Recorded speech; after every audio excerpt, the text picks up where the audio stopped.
Hi students, welcome to Simple Study Tamil. நம்ம சேனலை subscribe பண்ணாதவங்க மறக்காமல் சப்ஸ்கிரைப் பண்ணிக்கோங்க. இந்த வீடியோக்கு லைக் பண்ணுங்க அண்ட் உங்கள் ஃப்ரெண்ட்ஸ் அண்ட் ஃபேமிலிக்கு ஷேர் பண்ணுங்க.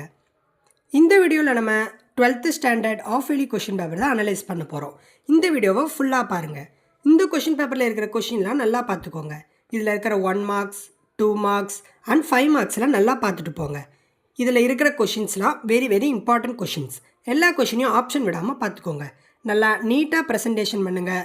எல்லா கொஷினையும் அட்டன் பண்ணுங்கள். நல்லா ஸ்பேஸ் விட்டு எழுதுங்க. சப்டாபிக்ஸ்லாம் போட்டு எழுதுங்க. இம்பார்ட்டன்ட் டாபிக்ஸ் அண்ட் சப்டாபிக்ஸ்லாம் நல்லா அண்டர்லைன் பண்ணி காட்டுங்க. டயக்ராம்ஸ்லாம் நீட்டாக பென்சிலில் போடுங்க. மார்க்கிங்ஸ் இருந்தாலும் அதை கரெக்டாக மார்க் பண்ணுங்கள். 2 மார்க்ஸ்னால் அட்லீஸ்ட் 2 பாயிண்ட்ஸ் ரைட் பண்ண ட்ரை பண்ணுங்கள். 3 மார்க்ஸுக்கு 3 பாயிண்ட்ஸ், 5 மார்க்ஸுக்கு அட்லீஸ்ட் 5 பாயிண்ட்ஸ் எழுதுங்க. 5 மார்க்ஸில் ஏதாவது டயக்ராம்ஸ் இருந்தால் அதையும் கரெக்டாக பார்த்துட்டு போங்க. பிகாஸ் டயக்ராம்ஸ்க்கும் மார்க் அலோகேஷன் உண்டு. அண்ட் நம்ம சேனலில் அப்லோட் பண்ணியிருக்க ப்ரீவியஸ் இயர் கொஷின் பேப்பரையும் ஒரு தடவை பார்த்துட்டு போங்க. அப்போ தான் நீங்கள் நல்ல மார்க்கே ஸ்கோர் பண்ணலாம். கம்பல்சரி கொஷின்ஸ்லாம் நல்லா அட்டன் பண்ண ட்ரை பண்ணுங்கள். அண்டு எல்லா கொஷின்ஸையும் அட்டன் பண்ணுங்கள். 1 மார்க் முடிச்சுட்டு உங்களுக்கு தெரிஞ்ச கொஷின்ஸ்லேருந்து நீங்கள் ரைட் பண்ண ஆரம்பிங்க. தெரியாத கொஷினாக இருந்தாலும் அட்டன் பண்ணி அதுக்கு ரிலேட்டடான பாயிண்ட்ஸ்லாம் எழுதுங்க. நீங்கள் 12th ஸ்டாண்டர்டுன்றதுனால இப்போ எடுக்கிற மார்க் தான் உங்களுக்கு எல்லாத்துக்குமே யூஸ் ஆகும்.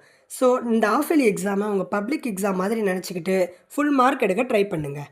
நல்லா எல்லா கொஷின்ஸையும் பார்த்துட்டு எல்லா யூனிட்ஸையும் கவர் பண்ணுங்கள். கூடவே எல்லா டாபிக்ஸோட இம்பார்ட்டண்ட் அண்ட் எல்லாமே ட்ரை பண்ணுங்கள். ஏதாவது ஃபார்முலாஸ் இருந்தால் அதை பாக்ஸ் பண்ணி எழுதுங்க. அண்ட் ஏதாவது இம்பார்ட்டண்ட் பாயிண்ட்ஸ் எழுதுறீங்கன்னா அதில் இருக்கிற இம்பார்ட்டன்ட் வேர்ட்ஸை அண்டர்லைன் பண்ண ட்ரை பண்ணுங்கள். நல்லா ப்ரெசன்டேஷன் பண்ணுங்கள். அண்ட் ப்ளூ பென் மட்டும் யூஸ் பண்ண ட்ரை பண்ணுங்கள். இப்போலேருந்தே பப்ளிக் எக்ஸாமுக்கு எழுதுகிற மாதிரி எழுதுங்க.